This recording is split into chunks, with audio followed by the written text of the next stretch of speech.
ඉදිරියටපත් අපේ මේ සෞර්යයන් වෙනුවෙන් පිළිසරණක් දෙමු. මේ දිනවල අධික වර්ෂාපතනයක් තියෙන දිවයින පුරා සිදු ඇති ගංගතුර සහ නායයන් වූ හේතුවෙන් පීඩාවට පත්වන අපේම ජනතාව වෙනුවෙන් වීර්යාහාර සනිපාරසක ඔහෙලා බය වෙන්න එපා. ඔහෙලා මක්කටවත් බය වෙන්න එපා. ආඩම්බරයි අංක 1 මම ශ්‍රී ලාංකිකයෙක් වීම ආඩම්බරයි අංක 2 මම දක්ෂ කලාතුරෙක්. 8ක් එකතු වෙලා එක්කෙනෙකුට නිතරම බැන්දා.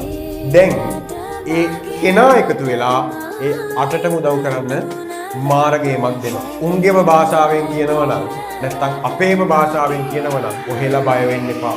ඔහෙලා මක්කටවත් බය වෙන්න එපා. අපි උඹලා වෙනුවෙන් ඉන්නවා. අපි තමයි දකුණේ මිනිස්සු. සරුපස පොළොවෙන් වැහි බිඳු අහසින් සරුපස පොළොවෙන්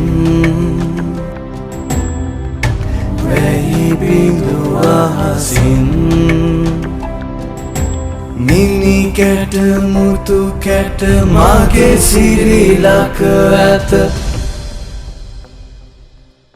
මේ රට මගේ රට මා ඉපදුණු රට හැදෙන වැඩෙන රට මගේම මව් රට සෙට් එක අද ඇවිල්ලා තියෙන අපේ අකුරැසින් තල්ලු සෙට් එකක්ම එක්ක පට්ටම් වියලි ආහාර ටිකක් ගෙනන නේද උන්ටයි අපිට අවශ්‍ය කරන ගොඩක් උයන්න කරන අවශ්‍ය දේවල් ඊට පස්සේ නිමියඳුම් ඉදිනදා අත්‍යවශ්‍ය කරන දේවල් හැමදේම මේ අසමෝදකම් බෙහෙත් වර්ග ඊට පස්සේ ඉදිනදා අවශ්‍ය කරන පොඩි අපේ තරමය හැම දෙයක්ම මේ අපේ පොල්ලු සෙට් එකේ එකතු වෙලා තමයි අකුරැසි අපේ අදවත් ටික ඒගොල්ලෝ අපිට ගෙනත් දුන්නා.